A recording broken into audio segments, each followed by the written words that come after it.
इतने महान राजा होने के बाद भी राजा दशरथ के चिंता मग्न रहने का आखिर क्या कारण था?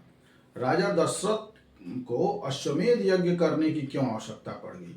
ऐसे कौन से विद्वान होते हैं जो किसी बड़े यज्ञ, अनुष्ठान इत्यादि में विघ्न उत्पन्न करते हैं और उनको क्या कहा जाता है? निर्धारित यज्ञ के लिए भूमि का निर्धारण कहाँ किया गया? राजा रामचंद्र की जय। मैं भास्कर सिंह, राम राज्य प्रशासक, आज आपको वाल्मीकि रामायण के बाल कांड के अष्टम सर्ग की कथा में ऊपर दी गई सभी जानकारियों को देने वाला हूँ। अतः इस वीडियो में आप अंत तक हमारे साथ बने रहें। राजा दशरथ बहुत ही प्रतापी और प्रभावशाली राजा थे। उसके बाद भी उनकी कोई संतान नहीं होने के कारण वह अपने वंश के चलाने वाले पुत्र के लिए सदैव चिंतित रहते थे। इसी चिंता के कारण एक दिन राजा दशरथ को यह विचार हुआ कि मैं पुत्र प्राप्ति के लिए अश्वमेध यज्ञ का अनुष्ठान करूं।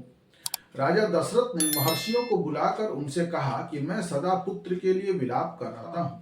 उसके बिना इस राज्य आदि से मुझे कोई बहुत सुख प्राप्त नहीं होता है। अतः मैंने यह निश्चय किया है कि मैं पुत्र प्राप्ति के लिए अश्वमेध यज्ञ द्वारा भगवान का यजन करूं।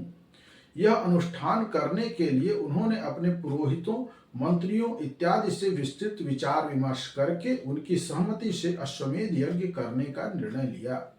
महर्षियों ने राजा दशरथ से कहा कि यज्ञ सामग्री का संग्रह किया जाए, भूमंडल में भ्रमण के लिए यज्ञ संबंधी अश्व छोड़ा जाए तथा सरयू के उत्तर तट पर यज्ञ भूमि का निर्माण किया जाए। वह प्राचीन यज्ञ भूमि आज भी आप अयोध्या के सरयू के उत्तर तट में उपस्थित देख सकते हैं। ऋषियों ने कहा कि तुम यज्ञ द्वारा सर्वथा अपने इच्छा के अनुसार पुत्र प्राप्त कर लोगे, क्योंकि पुत्र के लिए तुम्हारे हृदय में ऐसी धार्मिक बुद्धि का उदय हुआ है।